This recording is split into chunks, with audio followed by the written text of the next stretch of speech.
Hi welcome back to my channel. ఈరోజు కథ ప్రేమబంధం 6వ భాగాన్ని వినేద్దాం. తన్వి ఫ్రెష్ అయ్యి బయటకు వచ్చేసరికి డైనింగ్ టేబుల్ దగ్గర రిషి నేహ ఉంటారు. నేహ తన్విని చూడగానే నవ్వుతూ తన్వి అని అరుస్తుంది. తన్వి కూడా నవ్వుతూ తన దగ్గరకు వస్తుంది. రిషి ఆమె వైపే చూస్తాడు. తన మనసు ఆమె తెలుసు అని చెప్తుంటే తన మెదడు ఎక్కడ తెలుసు అని ప్రశ్నిస్తుంది. అదే సమయంలో తన్వి కూడా రిషి వైపు చూస్తూ ఉంటుంది. ఈయన ఉంటే నేను ఇక్కడ ఎలా ఉండగలను? అసలు వీళ్ళని కాదు, నన్ను నేను అనుకోవాలి, అడగగానే ఉన్నందుకు అని తనని తాను తిట్టుకుంటూ వెళ్ళి నేహ పక్కనే నించుంటుంది. తన్వి ఇప్పటి వరకు ఎక్కడికి వెళ్ళావు అని అడుగుతుంది నేహ. ఎక్కడికి వెళ్ళలేదు బంగారం, ఫ్రెష్ అవ్వడానికే వెళ్ళాను అంటుంది తన్వి నవ్వుతూ. ఓ అవునా, సరేరా లంచ్ చేద్దాం, ఐ యామ్ హంగ్రీ అంటుంది నేహ పొట్ట పట్టుకుని. అయ్యో అవునా, సరే ఉండు నేను వడ్డిస్తాను అని ప్లేట్ తీసుకునే లోపే రిషి తనని పిలుస్తాడు. తన్వి రిషి వైపు ఏంటి అన్నట్టు చూస్తుంది. తనకు సపరేట్ ప్లేట్లో ఎందుకు, నేను తినిపిస్తాను అంటాడు రిషి. హో ఓకే అని అతనికి వడ్డిస్తుంది. రిషి అన్నం కలిపి ఒక ముద్ద నేహకి పెట్టగానే నేహ వావ్ డాడ్ సూపర్గా ఉంది ఫుడ్ ఈరోజు అని అంటుంది నవ్వుతూ. అవునా అని అతను కూడా ఒక ముద్ద పెట్టుకుంటాడు. నేహ చెప్పింది నిజమే, ఈరోజు ఫుడ్ చాలా బాగుంది. అతనికి ఈ ఫుడ్ తన్వి కుక్ చేసిందని అర్థమవుతుంది. అందుకే తన వైపే తిరుగుతాడు. తన్వి అప్పటికే అతని వైపు టెన్షన్గా చూస్తుంది. రిషి నేహాకి ఇంకో ముద్ద పెడుతూ భోజనం చాలా బాగుంది అని అంటాడు. ఆ మాటకి తన్వి చిన్నగా నవ్వుకుంటుంది. తన్వి ఈ ఫుడ్ నువ్వు చేసావా అని అడుగుతుంది నేహ తన వైపే చూస్తూ. హా బేబీ నేనే చేశాను అంటుంది తన్వి. సూపర్ ఉంది అంటుంది నేహ. థ్యాంక్స్ బేబీ అంటుంది తన్వి నవ్వుతూ. రిషి తింటూ ఈ చేతి వంట నేను ఇంతకుముందు ఎప్పుడైనా తిన్నానా? నాకెందుకు అనిపిస్తుంది నేను ఈ ఫుడ్ ఇంతకుముందు తిన్నానని? అసలు ఏమవుతుంది నాకు అనుకుంటూ తన్వి వైపే చూస్తాడు. తన్వి సులోచన గారికి వడ్డిస్తూ ఉంది. తన ఫేస్, తన మాటలు, తన చేతి వంట ఇవన్నీ అతనికి పరిచయం ఉన్నట్టే అనిపిస్తుంది. ఈ విషయం ఎలా అయినా తెలుసుకోవాలి. ఎలానో ఇప్పుడు లాక్డౌన్ కాబట్టి ఆమె కొన్ని రోజులు ఇక్కడే ఉంటుంది. అంటే ఈ కొద్ది రోజుల్లో ఆమె గురించి తెలుసుకునే అవకాశం ఉంది అనుకుంటాడు రిషి. అలా ఆలోచిస్తూనే తినడం కంప్లీట్ చేసి సోఫాలో కూర్చుని తన పెండింగ్ వర్క్ కంప్లీట్ చేసుకుంటూ ఉంటాడు. తన్వికి ఏం వర్క్ లేకపోవడంతో నేహాని కూర్చోబెట్టి తనకి రైమ్స్ నేర్పిస్తూ ఉంది. నేహ కూడా తన చెప్పే వింటూ నేర్చుకుంటూ ఉంటుంది. ఇంతలో తన్వి ఫోన్ రింగ్ అవడంతో రూమ్లోకి వెళ్ళి ఫోన్ తీసుకొని లిఫ్ట్ చేస్తుంది. అది లాస్య వాళ్ళ అమ్మ ఫోన్ చేస్తుంది. హలో తన్వి, ఎలా ఉన్నావు? ఇంట్లో ఒక్కదానివే ఉండడం ఎందుకు? ఎలాగో ట్రై చేసి మా ఇంటికి వచ్చేయి అంటారు ఆవిడ. లేదక్క, నేను ఇంట్లో లేను అంటుంది తన్వి చిన్నగా. వాట్, ఇంట్లో లేవా? ఇప్పుడు అసలు ఎక్కడున్నావు? అసలు ఎలాంటి సిచ్యువేషన్లో ఉన్నావో తెలుసా నీకు? నాకు కాళ్ళు చేతులు ఆడటం లేదు అంటుంది ఆవిడ. అయ్యో అక్క, టెన్షన్ పడకు, వీళ్ళు నాకు తెలిసిన వాళ్ళే. నిన్న రాత్రి విషయం తెలియలేదు, అందుకే ఇక్కడే ఉండిపోయా. పొద్దున్న న్యూస్ చూశాను కానీ ఇంకేం చేయలేక ఉండిపోయాను అంటుంది తన్వి. వాళ్ళు తెలిసిన వాళ్ళు అంటున్నావంటే మంచి వాళ్ళే అయి ఉంటారు, కానీ జాగ్రత్త తన్వి, నీకేం అవసరం వచ్చినా చెప్పు, వెంటనే మీ బావని పంపిస్తాను అంటుంది ఆవిడ. అలాగే అక్క, అవసరమైతే కాల్ చేస్తాను. లాస్య జాగ్రత్త అక్క, అండ్ మీరు కూడా జాగ్రత్త అంటుంది తన్వి. అలాగే తన్వి, కానీ నువ్వు మాత్రం ఏం అవసరం ఉన్నా వెంటనే కాల్ చేయి, సరేనా? అలానే రోజు నాకు కాల్ చేస్తూ ఉండు అంటుంది ఆవిడ. అలాగే అక్క, తప్పకుండా కాల్ చేస్తాను అని చెప్తుంది. తర్వాత మామూలుగా మాట్లాడుకొని కాల్ కట్ చేస్తారు. తన్వి లాస్య వాళ్ళ ఇంట్లో వాళ్ళకి బాగా పరిచయం. లాస్య వాళ్ళ అమ్మ అయితే తన్విని సొంత చెల్లెలా చూసుకుంటుంది. లాస్య వాళ్ళ నాన్న కూడా తన్వి మీద చాలా అభిమానం చూపిస్తారు. తన్వి కూడా వాళ్ళ మీద చాలా అభిమానం చూపిస్తుంది. ఎప్పుడు బయటికి వెళ్ళినా లాస్యకి ఏదో ఒకటి తీసుకొని వస్తూనే ఉంటుంది. లాస్య వాళ్ళు కూడా తన్విని వాళ్ళ సొంత మనిషిలా చూస్తారు. తన్వి కాల్ మాట్లాడి బయటకు వస్తుంది. నేహ అప్పటికే ఆడి అలసిపోవడంతో రిషి ఒడిలో పడుకొని ఉంటుంది. తన్వి రిషి వైపే చూస్తుంది. రిషి నేహకి జో కొడుతూ ఉంటాడు. అసలు ఈయనకి ఎంత ఓపిక ఎలా వచ్చింది? నేను అప్పుడు చూస్తున్న రిషికి ఇప్పుడు చూస్తున్న రిషికి చాలా డిఫరెన్స్ ఉంది. అసలు ఇంతకుముందు రిషికి ఓపిక అంటే ఏంటో తెలియదు. ఎప్పుడు కోపం ముక్కు మీదే ఉండేది. అలా అని ఎవరిని అనవసరంగా కోపడేవాడే కాదు. రిషి ఎలాంటి వాడు అంటే తన అనుకుంటే ప్రాణం ఇస్తాడు, కానీ కాదు అనుకుంటే వాళ్ళని అసలు పట్టించుకోడు. కానీ ఇప్పుడు ఎప్పుడు చూసినా నేహతో నవ్వుతూ మాట్లాడడం, తనను జాగ్రత్తగా చూసుకోవడం, ఆమె చెప్పేవన్నీ ఓపికగా వినడం, అన్నిటికీ మించి తను కంటికి రెప్పలా కాపాడుతూ ఉండడం, అన్నీ చూసిన తనకి రిషిలో మార్పు అర్థమవుతుంది. నీలో మార్పుకి కారణం ఏంటో నాకు తెలియదు రిషి, బట్ ఈ మార్పు నాకు చాలా నచ్చింది. ఈ 4 సంవత్సరాల్లో నువ్వు చాలా మారావు Rishi.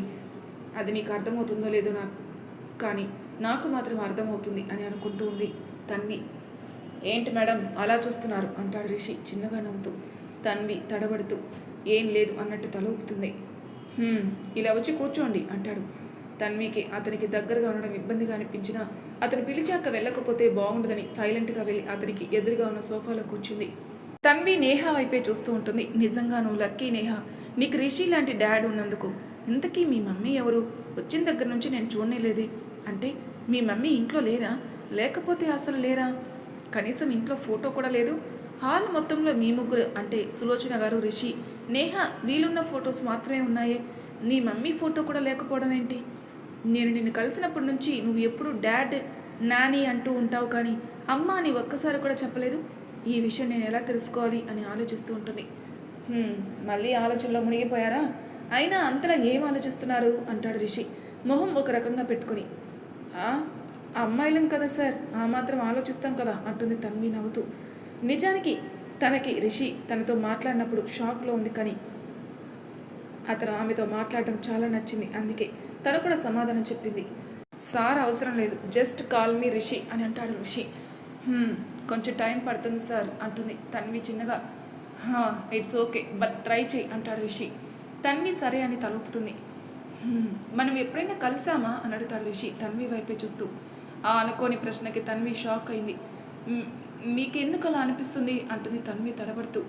I don't know, but చాలాసార్లు అనిపించింది మనం కలిసినట్టు, అందుకే అడుగుతున్నాను. ఇంతకుముందు మనం ఎప్పుడైనా కలిసామా అంటాడు.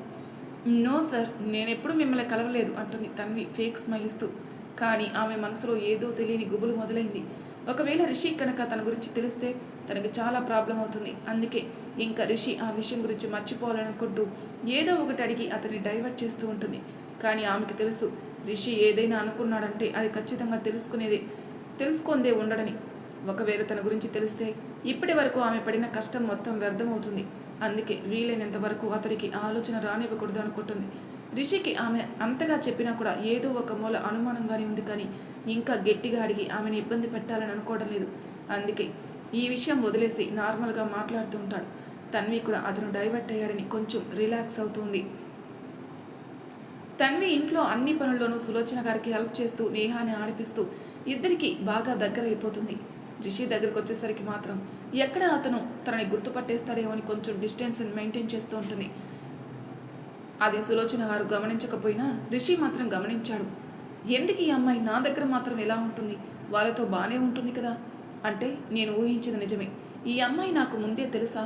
కానీ నాకు ఎలా తెలుసు? ఈ పేరు నేను ఎక్కడా వినలేదు కదా. కానీ నా మనసు ఎందుకు ఇలా చెప్తుంది? ఆ అమ్మాయి నాకు బాగా తెలుసని అని ఆలోచిస్తూ ఉంటాడు రిషి. తన్వి మాత్రం రిషికి వీలైనంత దూరంగా ఉంటుంది. అలా ఉండగా ఒకరోజు నేహ తనని తీసుకుని రిషి రూమ్లోకి వెళ్తుంది. రిషి అప్పటికి ఇంకా నిద్ర లేవలేదు. బంగారం, డాడ్ పడుకున్నాడు కదా, మనం తర్వాత వద్దాం అంటుంది తన్వి.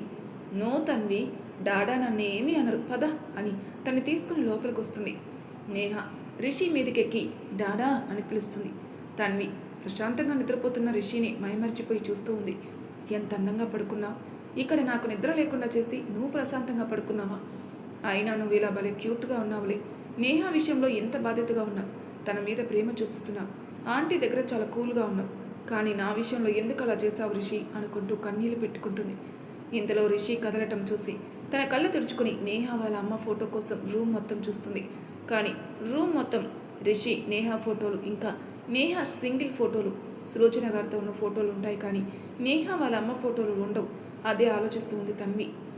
ఓయ్ మేడం, ఏం ఆలోచిస్తున్నావు అని అడుగుతాడు రిషి తన వైపే చూస్తూ. ఆ మాటలకి ఈ లోకంలోకి వచ్చి ఏం లేదు సార్ అంటుంది తన్వి. సరే, నేను ఫ్రెష్ అయ్యి వస్తాను. ఇఫ్ యూ డోంట్ మైండ్ కొంచెం నాకు కాఫీ తీసుకొనిరా అని చెప్పి నేహాకి ముద్ద పెట్టి తన కిందికి దింపి ఫ్రెష్ అవ్వడానికి వెళ్ళాడు. అబ్బా, అనవసరంగా ఈయన గారి రూమ్లోకి వచ్చాను రా బాబు. ఇప్పుడు ఈయన గారికి కాఫీ తీసుకొని రావాలట. అయినా హాల్లోకి వచ్చి తాగొచ్చు కదా అని రిషిని తిట్టుకుంటూ కాఫీ చేయడానికి వంటగదిలోకి వెళ్ళింది. ఏంటమ్మా మొహం అలా పెట్టావు అని అడుగుతారు సులోచన గారు. ఆవిడ మాటలకి తేరుకుని అబ్బే ఏం లేదాంటీ అని నవ్వుతూ చెప్పి కాఫీ కలిపి రిషి రూమ్లోకి వస్తుంది. రిషి అప్పుడే ఫ్రెష్ అయ్యి ఒక టవల్ కట్టుకుని ఇంకో టవల్తో తల తుడుచుకుంటూ రూమ్లోకి వస్తాడు. కాఫీ ఇవ్వడానికని వెళ్ళిన తన్వి రిషిని షర్ట్లెస్గా ఉండడం చూసి షాక్ అవుతుంది. హలో మేడం, మరీ అలా చూడకండి, నాకు దిష్టి తగులుతుంది అంటాడు రిషి నవ్వుతూ అద్దంలో నుంచి తనని చూస్తూ. ఆ మాటలకి తడబడుతూ నేనేమీ దిష్టి పెట్టడం లేదు సార్ అంటుంది తన్వి మూతి తిప్పుతూ. ఆహా అవునా, సరేలే, కానీ కాఫీ ఇచ్చేది ఉందా లేదా అని అడుగుతాడు రిషి. తన్వి ఆ కప్ తీసుకొని రిషి దగ్గరకు వస్తుంది. రిషి కప్ తీసుకొని సిప్ చేసి కాఫీ చాలా బాగుంది అంటాడు. ఆ మాటకి చిన్నగా నవ్వుకొని బయటికి వెళ్ళిపోయింది. ఓయ్ కప్పు తీసుకునేళ్ళు అంటాడు రిషి. తన్వి అతని వైపు కొరకొరా చూస్తూ ఆ కప్పు తీసుకుని వెనక్కి తిరుగుతుంది. ఇంతలో పక్కనే ఉన్న చైర్ తగిలి కింద పడిపోబోతుంది. రిషి వెంటనే అలర్ట్ అయి తన పడకుండా ఒక చేత్తో తన చేతిని పట్టుకుని ఇంకో చేత్తో తన నడుం చుట్టూ చేయి వేసి తనని అతని మీదకి లాక్కుంటాడు. తన్వి పడిపోయాననే భయంతో కళ్ళు గట్టిగా మూసుకొని ఉంటుంది. రిషి అప్పుడు చూస్తాడు తన్విని దగ్గర నుంచి. భయం వల్ల ఆమె పెదవులు అదురుతుంటే మెల్లగా వాటిని అందుకోవడానికి ముందుకొస్తాడు. ఈలోపు నేహ వచ్చి డాడా అని పిలవడంతో ఈ లోకంలోకి వచ్చి తన్విని జాగ్రత్తగా పక్కన నించోబెట్టి తన పక్కకు తిరుగుతాడు. వామ్మో, జస్ట్ మిస్, లేకపోతే ఎంత దారుణం జరిగేది. నేహ బంగారం, నువ్వు కరెక్ట్ టైంకి వచ్చి డాడీని సేవ్ చేస్తావు అనుకుంటూ పక్కనే ఉన్న షర్ట్ తీసుకుని వేసుకుంటాడు. సారీ సార్, చూసుకోలేదు అని చెప్పి అక్కడ ఉండలేక వెంటనే బయటికి వెళ్ళిపోతుంది. వెళ్తున్న తన్విని చూసి చిన్నగా నవ్వుకొని రెడీ అయి నేహాన్ని ఎత్తుకుని బయటికి వెళ్తాడు. తన్వి తన రూమ్లోకి వెళ్ళి తన గుండె దడ తగ్గించుకుంటూ ఉంటుంది. వామ్మో, ఈ రిషిలో ఏదో పవర్ ఉంది, లేకపోతే అతను టచ్ చేయగానే నేను అలానే ఉండిపోవడం ఏంటి? అసలు తప్పు నాది, చూసుకుని వెళ్ళాలి కదా, లేకపోతే ఇలానే అవుతుంది అని అతను పట్టుకున్న దగ్గర తన చేతిని ఉంచుతుంది. అక్కడ రిషి చేయి పెట్టినట్టు అనిపించగానే ఉలిక్కిపడి చేయి తీసేస్తుంది. నువ్వు పెద్ద మాయలోడివి తెలుసా, అప్పుడు ఇలానే నన్ను పడేసావు, ఇప్పుడు కూడా అదే చేస్తున్నావు. అయినా అప్పుడు చేసిన తప్పు ఇప్పుడు మళ్ళీ నేను చేయకూడదు, నీకు వీలైనంత దూరంగా ఉండాలి అని తనకు తానే చెప్పుకుని ఫేస్ వాష్ చేసుకుని రూమ్ నుంచి బయటకు వస్తుంది. తన్వి, రామ్మ టిఫిన్ చేద్దాం అని పిలుస్తారు సులోచన గారు. హా వస్తున్నాను ఆంటీ అని చెప్పి అక్కడికి వెళ్ళి అన్నీ డైనింగ్ టేబుల్ మీద సర్ది నేహాకి రిషికి ఒక ప్లేట్లో పెట్టి పక్కనే నించుంటుంది. నువ్వు కూడా తిను తన్వి, మనమే కదా అంటారు సులోచన గారు. తన్వి ఒకసారి రిషి వైపు చూస్తుంది. అప్పటికే రిషి తన వైపే చూస్తూ ఉంటాడు. వామ్మ, ఈయనేంటి నా వైపు అలా చూస్తున్నారు? ఏదైనా సరే నేను ఈయనకి దూరంగా ఉండాలి అని గట్టిగా అనుకుని తను కూడా వచ్చి కూర్చొని టిఫిన్ తింటూ ఉంది.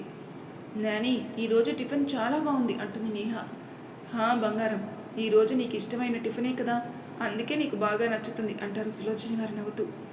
హా నాని, డాడా కూడా ఈ టిఫిన్ అంటే ఇష్టం కదా, డాడాని అడుగుతుంది నేహ రిషి వైపే చూస్తూ. హా అవును బంగారం, నాకు కూడా ఇష్టం. నీకు తెలుసా, నేను ఇది నా కాలేజీలో ఉన్నప్పుడు ఎక్కువగా తినేవాడిని అంటాడు రిషి. ఆ మాట వినగానే తింటున్న తన్వికి పొలమారుతుంది. తన్వి, మెల్లగా తినమ్మా అని తల మీద చిన్నగా తడతారు సులోచన గారు. తన్వి కొంచెంసేపటికి నార్మల్ అయి వాటర్ తాగి నాకు ఇంకా చాలు అని చెప్పేసి ప్లేట్ తీసుకుని కిచెన్లోకి వెళ్ళిపోతుంది. వెళ్తున్న తన్వి వైపు చూసి ఆలోచనలో పడతాడు రిషి. డాడా పెట్టు, ఏం థింక్ చేస్తున్నావు అంటుంది నేహ రిషిని తడుతూ. ఆహా ఏం లేదు బంగారం, ఇదిగో తిను అను తనకి పెడుతూ రిషి కూడా తినేస్తాడు. తర్వాత సోఫాలో కూర్చుని వర్క్ చేసుకుంటూ మధ్య మధ్యలో తన్విని గమనిస్తూ తన గురించి ఆలోచిస్తుంటాడు. కానీ ఎంతగా ఆలోచించినా అస్సలు విషయం ఏంటో అర్థం కాదు. వామ్మో, ఈ ఆలోచన నావల కాదు, ముందు ఈ పిల్ల గురించి అన్ని డీటెయిల్స్ తెలుసుకోవాలి, అప్పుడు కానీ నాకు ప్రశాంతత ఉండదు అనుకుంటాడు రిషి. అనుకున్నదే తడువుగా ల్యాప్టాప్ ఓపెన్ చేసి అందులో తన్వి అనే పేరు మీద ఏవైనా సోషల్ అకౌంట్స్ ఉన్నాయేమో అని చూస్తున్నాడు. కొన్ని అకౌంట్స్ ఉంటాయి కానీ అవి తన్వివి కాదు అని అనిపించడంతో వేరేలా ట్రై చేయాలని ఆలోచిస్తూ ఉంటాడు. ఇప్పుడు ఈ తలనొప్పి ఒకటి స్టార్ట్ అయింది అని తన్వి అని పిలుస్తాడు. నేహాతో ఆడుకుంటున్న తన్వి రిషి వైపే చూస్తుంది. నాకు కాఫీ కావాలి ప్లీజ్ అంటాడు రిషి రిక్వెస్టింగ్గా. ఓకే సార్ అని నేహాకి బొమ్మలిచ్చి తను కిచెన్లోకి వెళ్ళి కాఫీ చేసి రిషికి ఇస్తుంది. రిషి ఆ కాఫీ సిప్ చేస్తూ రిలాక్స్ అవుతాడు. నీ చేతిలో ఏదో మ్యాజిక్ ఉంది తన్వి అంటాడు నవ్వుతూ. ఆ మాట వినగానే తన్వి కళ్ళల్లో నీళ్లు తిరుగుతాయి. కానీ వాటిని కనిపించనివ్వకుండా చిన్నగా నవ్వుతూ నేహా దగ్గరికి వెళ్ళిపోతుంది. రిషి వర్క్ చేయడం ఆపేసి తన్వి ఇంకా నేహా వైపే నవ్వుతూ చూస్తూ ఉంటాడు. తన్వి ఇదంతా గమనించే స్థితిలో లేదు, కేవలం అతను అన్న మాట దగ్గరే ఆగిపోయింది. మరి తర్వాయి భాగంలో ఏం జరుగుతుందో నెక్స్ట్ ఎపిసోడ్లో తెలుసుకుందాం. అంతవరకు నా ఛానల్ సబ్స్క్రైబ్ చేయని వాళ్ళు ప్లీజ్ సబ్స్క్రైబ్ చేసుకోండి, లైక్ చేసి షేర్ చేయండి. మీ అభిప్రాయాలు నాకు కామెంట్ రూపంలో తెలియజేయండి. Thank you for listening.